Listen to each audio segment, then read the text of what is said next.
Good morning and welcome to the NBA Daily presented by Amazon Prime for January 21st, 2026.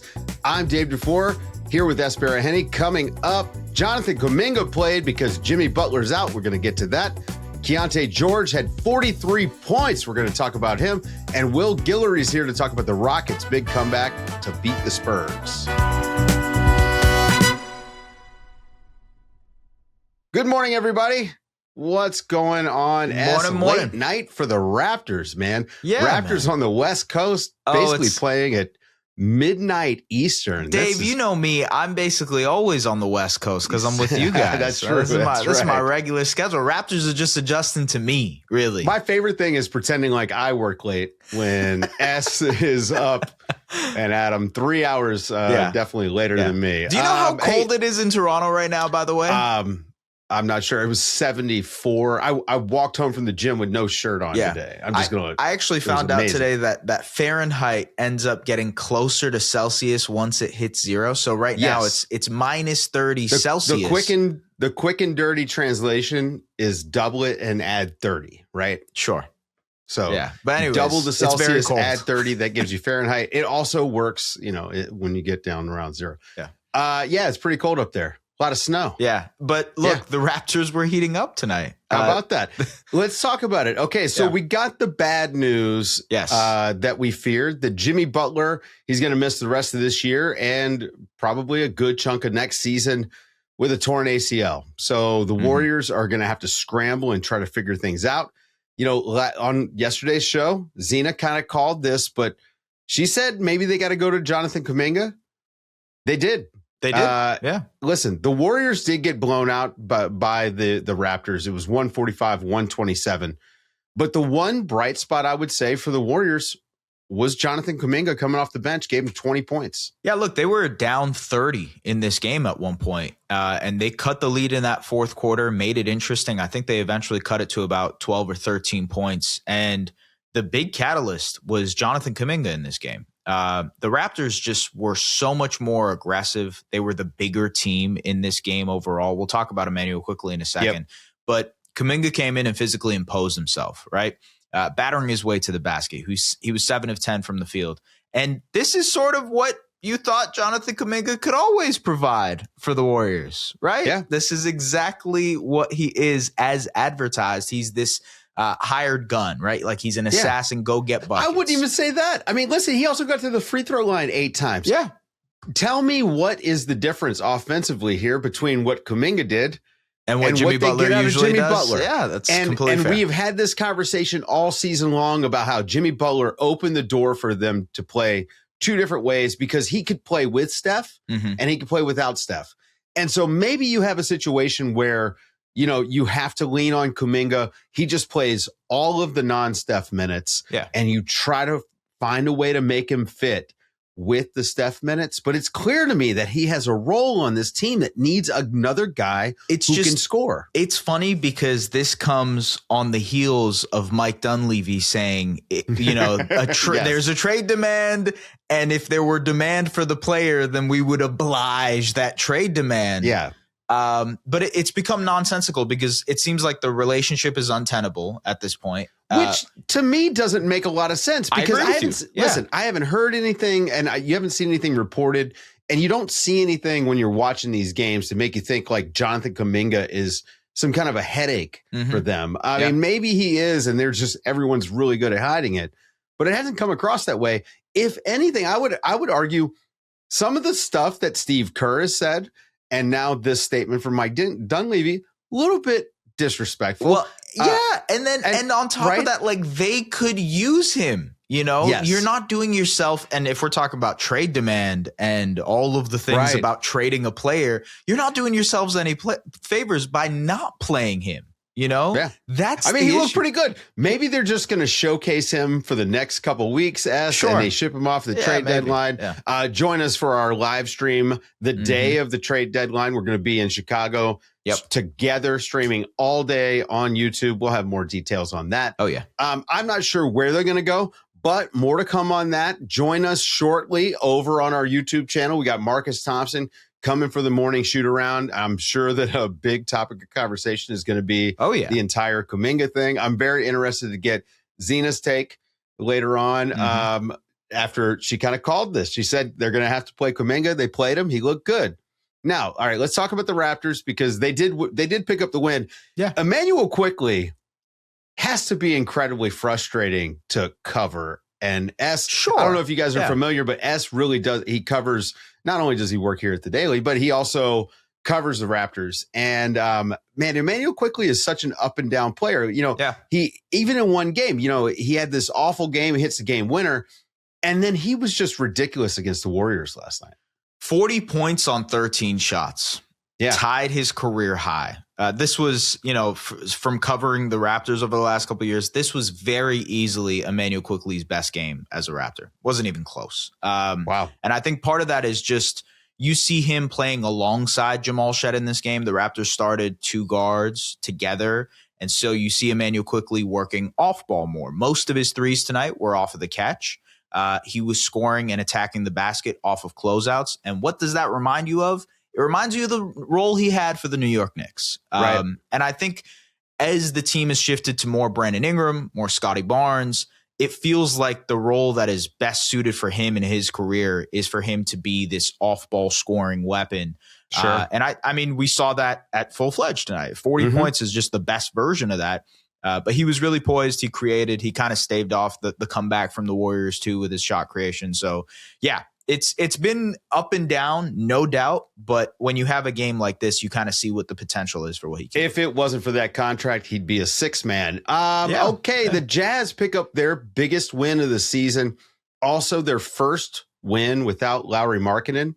So you can't look. The Jazz are too good to tank. They're going to have to compete next year, and a large part of that the guy I was dead wrong about, Keyonte George, 43 points in the game. Down the stretch, I just trust him to take big shots because he keeps hitting them. He's the most improved player right now. I don't think, there are obviously other guys who have a conversation for it. We've talked about a few guys that are in the conversation for it. Every night we have a new most improved player. It is. Yeah, that just tells you we're in a good place. Yeah, absolutely. But to your point, I would argue, making that all-star / star leap is the most important. And the Jazz have been able to accelerate their timeline a little bit because they've developed Keyonte George. This is a guy who's now averaging 23 points per game, 24. It'll probably go up after tonight's 43-point performance. Right. He is shooting 37% from the field, from 3. He is a marksman as a shooter now, which is a big part of the scoring output. Making better decisions with the ball, working in the pick and roll more often. And I remember asking you earlier in the season, like, hey, which way do you go with Keyonte? Is he going to be the next Damian Lillard or is he Cam Thomas? And it's hard to sift through that when you're thinking of the Jazz, who are obviously having a losing season, and this is their first win without Lauri Markkanen this year. How do they build around a Keyonte George, Lauri Markkanen future? Right, that's my next thing. It's like, how do you move forward next summer and beyond to build around this core? I don't know. It's an interesting thing to think maybe Jusuf Nurkić is just back, and maybe they bring him back. He had a triple-double, 16 points, 18 rebounds, 10 assists. Also had a steal and a block for good measure. The playmaking from Nurkić, it's been great this season. It has been really good for that. Well, they've done a good job, and it's similar to OKC. You got to have some veterans around with these young tanking teams. Yeah. Because at the end of the day, there is an importance to knowing how to win. And I think that the veterans can teach you how to at least have good habits that contribute to winning. It's tough if you just have the Charlotte Hornets are an example of how not to do it the last few years. I think Utah is doing a pretty good job right now, although I still wish that they weren't tanking. Yeah. Speaking of Will Hardy, this was his 100th career victory as a head coach. Only took him 3.5 years to get there, which, wow. I mean, again, there must be some kind, I'm not sure if there's a behind the scenes commitment, but it does feel a little bit like there if must be you a sign behind up the to scenes tank commitment. Right. Yeah. They got to say, hey, coach, we're going to make sure you get those wins back on the other side. I'm not sure. He's got exclusive access to the ski resort in Utah and Salt Lake City. Oh, the private plane is always fueled up for Will Hardy, I hope. On the other side of this, for the Minnesota Timberwolves, this was not a good loss, right? Yeah. This was an unacceptable loss. Completely full health. You've got your full starting lineup out there, and you blow a game to a team that doesn't actually want to win right now. Mm-hmm. Anthony Edwards tried to pull him back and just didn't have enough at the end. I don't know. I mean, they've been so good since Thanksgiving. Yeah. I'm willing to kind of throw this out. They also, it seems like every other game for them is one of these big step up games, you know, whether it's the Spurs or the Nuggets or the Rockets. I wonder if this is just maybe like a little bit of a letdown. I've kind of just assumed that the Wolves are like this. They've been like this for 3 years. You're going to play down to their competition they a little play bit? down to their competition. They'll have games where you're like, wait, what? How did they lose this game? And it's just what the Timberwolves do. It's actually been a calling card of theirs for the last 3 seasons. And yet when the playoffs come around, they're a completely different team. They execute in the clutch. They head on to the Western Conference Finals. They beat these giants, right?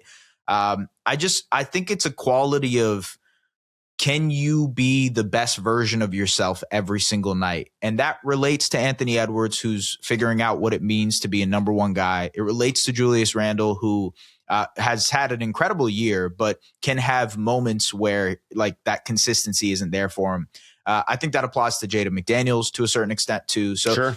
Their whole core has this air of like, do we have it tonight? And that's always except for Anthony Edwards. I will tell you right now, at the end of this game, I mean, he got that big dunk and won. Yeah, I felt like he was going to bring them back in. I mean, I incredibly fully clutch bought in Absolutely. and believe in Anthony And by the way, Edwards, should have been an all-star starter. I'll just throw that in there. But you want to put him over Steph Curry, but yeah, I just think that's just being a hater. That's just being a hater on the GOAT. Look, we got to talk the Phoenix Suns, who would be the 2 seed if they were in the Eastern Conference. They get a big win over the 76ers. They're now 27-17 on the season, and they just got Jalen Green back, who led the bench unit to win this game. The bench for the Phoenix Suns won this game, showing off their depth quite a bit. I mean, again, shocking season from the Suns, who we did not expect anything out of. You know, first-time head coach, first-time GM. The team had traded away Kevin Durant. People are so low on Jalen Green. I don't know. I mean, I think that this team, especially the way that they compete, you add a guy like Jalen Green, who is this effective as an offensive player, just good at getting 2 feet in the paint. I mean, he's just so fast.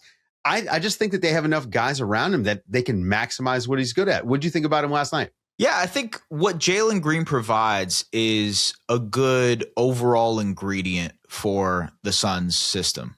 And like, he can't be the whole ingredient. He can't be the main thing for them. Like, he's like parsley. He's not the chicken. He's the rosemary on top. Sure. Yeah. He's the rosemary on top. There we go. That's a better analogy than what I had cooking up. But like, he's parsley, you know, and if we're talking about Immanuel Quickley, you just mentioned if it wasn't for his contract, he would be a 6th man of the year type of guy.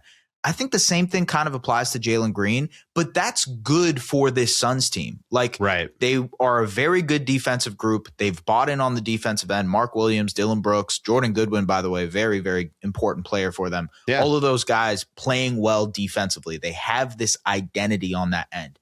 Where they need a little bit of help is their half-court offense and their transition offense. And if there are 2 places that Jalen Green can come in and help, it is immediately in those 2 areas. So I don't know. I think it's like he just makes so much sense for what they need without taking away too much of what they already have. If he can come off the bench, that's exactly what they've needed. They've needed a guy you can put the ball in his hands and have him create some looks for himself. I mean, everyone else, I think, can play off of him, but that's what they're missing. Also, Colin Gillespie has been this good. found you money, can't take him out. Exactly. You can't take him out of the starting lineup. I just think as a 2-way guy, right? Like, this is in like offense and defense. He's just been super important to what they do. Yeah. But I don't know, man. How do you feel about the Suns? Like, can they break into that top 6 and stay there? It's so interesting. And do you take them seriously, like, when we get playoff time at all? Yeah, they like, obviously, I think Devin Booker is a certified playoff guy. Well, sure, yeah. And so when you have that type of talent, I think he's one of those guys that can go toe to toe against basically anybody in a series. But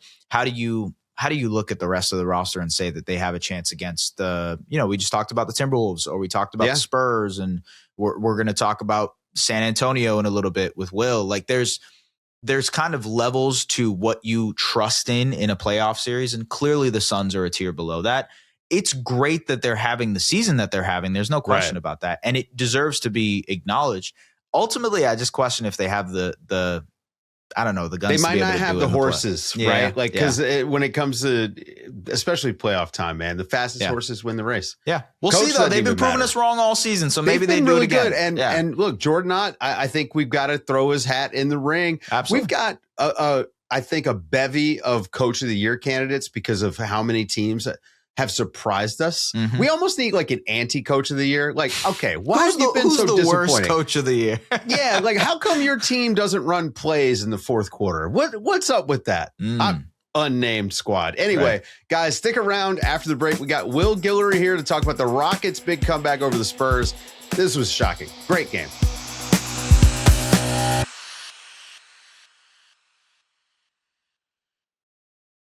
Feels like we have a pretty big game in the Western Conference just about every single night.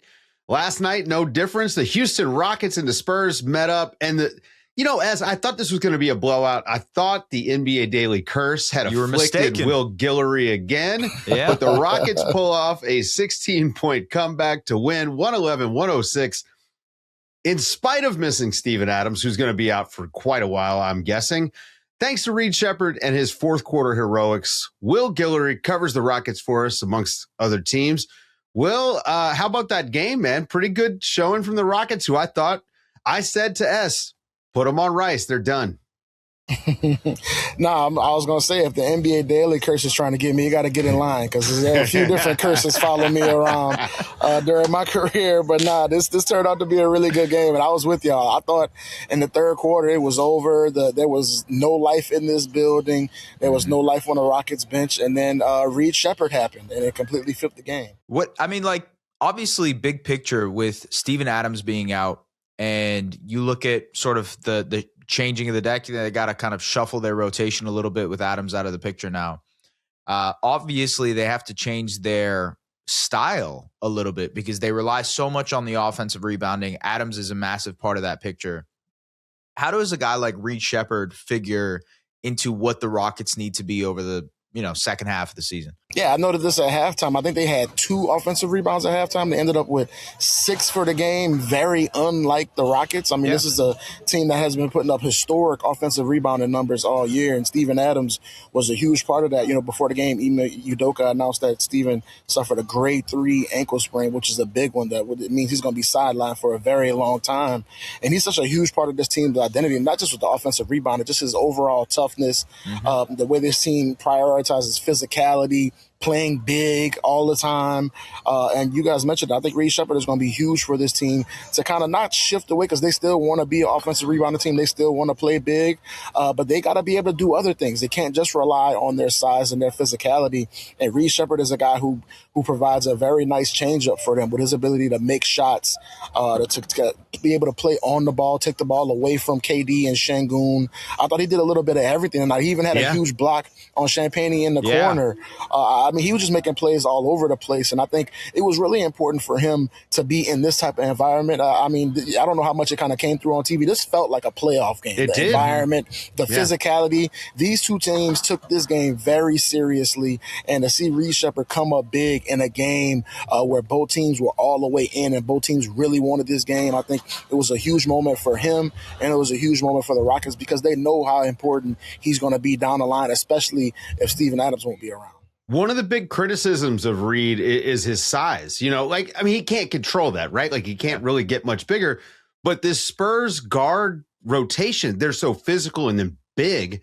And to watch him do some of the stuff that he was able to do, I thought that drive to the basket where he had the nice reverse layup, right after the step back 3, I think in the previous possession, he really controlled the pace of that game. And I think that there's even more to the Reed Sheppard KD 2-man game. Reed, they like to get Reed come up and set the screen for KD a little bit. Seems like every single time Reed slips that screen, he gets a wide open look. And this is a team that's got to find a way to shoot more threes anyway. So, there's a little bit of, all right, Steven Adams likely to be out, let's say 2 months. Jeff Stotts in street clothes, who does NBA injury stuff, he's put the average at about 62 days, which would mean 28, 29 games. That's a long time. But if he's back in time for the playoffs, maybe this just gives you another wrinkle when you've got to be, you've got to get that 3-point volume up. This was a game that the math problem almost came back to bite them. I think it could be a little bit of a blessing in disguise where they're forced to figure out a different identity. And let's just be real. Like, even with the healthy Steven Adams, this team still needs Reed Sheppard. For all the reasons you said, they need that extra 3-point shooter. They need that guy who can space the floor when teams are really trying to take the ball away from KD. A guy who can kind of, allow Amen Thompson to do Amen Thompson things around the court and not have to be the true point guard.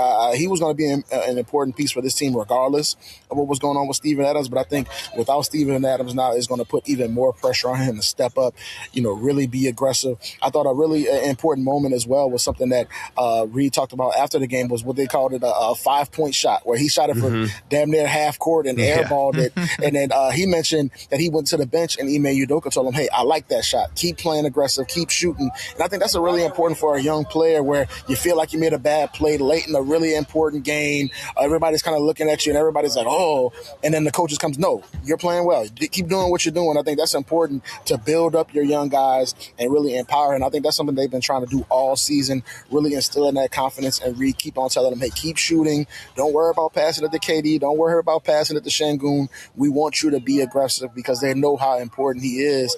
And I think you steady seeing that confidence grow. Of course, there are times where his defense can be an issue or where his shots aren't going in and his confidence kind of wavers. But nights like this where he's making shots, it makes a massive difference for this team. Well, a lot of the fourth quarter issues for the Rockets have been like tough shots and tough shot making. And obviously you got Kevin Durant, you've got Şengün, two guys who can make tough shots with the best of them, including KD. But it felt like on the other side, the Spurs really struggled on the offensive end. And that's a credit to the Rockets defense and what they did against Wemby. Wemby struggled tonight immensely.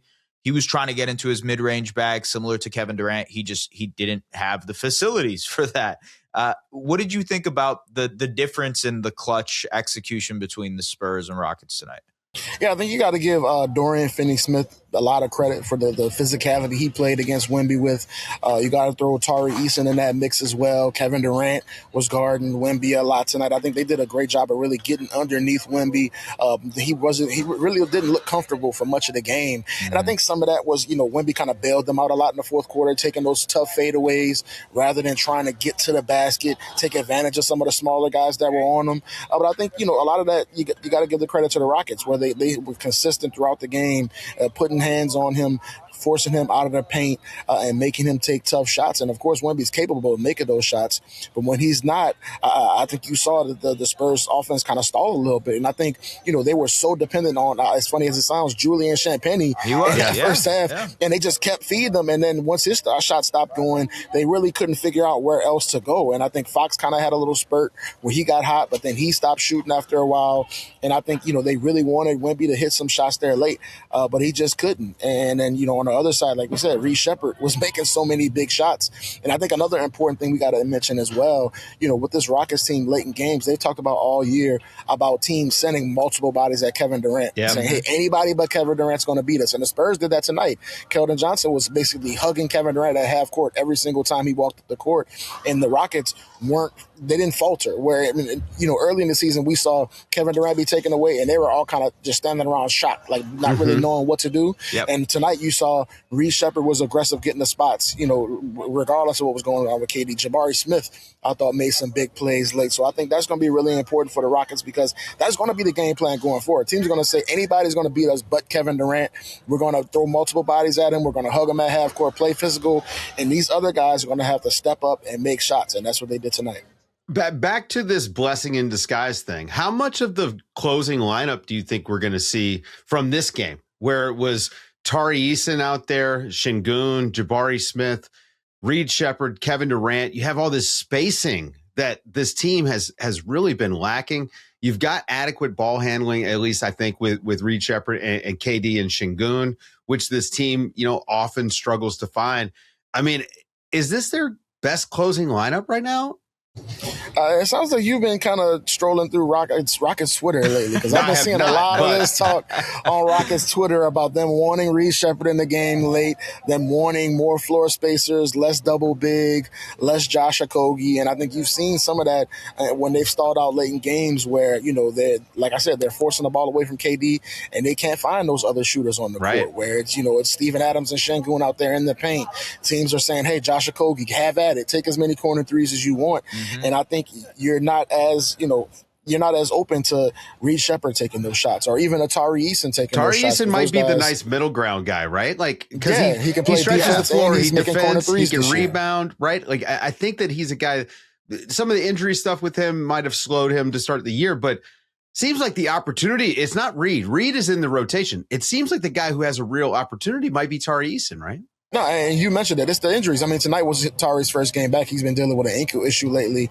And that's kind of been a story throughout his career, right? Is him fighting through these injuries. When he's healthy, he's a big impact player. He makes plays on defense. He rebounds. He's versatile on offense. But just having that consistency, being on the floor, is the most important thing with him. And I think the more he's able to establish that consistency, the more you're going to see him in those late game lineups. Because we mentioned it earlier, he was able to, you know, defend Wemby in certain situations, or you can even switch him out on the Fox in certain situations. He's such a wild card on defense because he has such great hands, plays with such great physicality. He adds a real dynamic to this team that they don't really have with some of these other guys. So you're right. I think you want to see more Tari Eason. You want to see more Reed Sheppard in these big moments, because it's going to be huge for them to step up come the playoffs, because all of the stuff that teams are doing to take away KD and Şengün, they're going to double down come playoff time when you're able to see the Rockets over and over again, and you can kind of figure out where some of these offensive rebounds are coming from.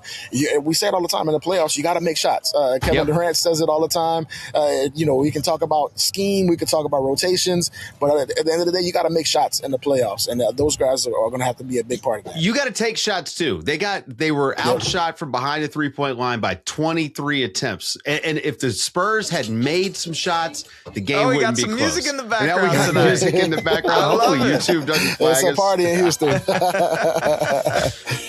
Look, Will, I have to ask you about the trade deadline, because I feel like the Rockets could be an interesting team here. Obviously, with the Steven Adams situation, we've got some trade deadline music in the background too.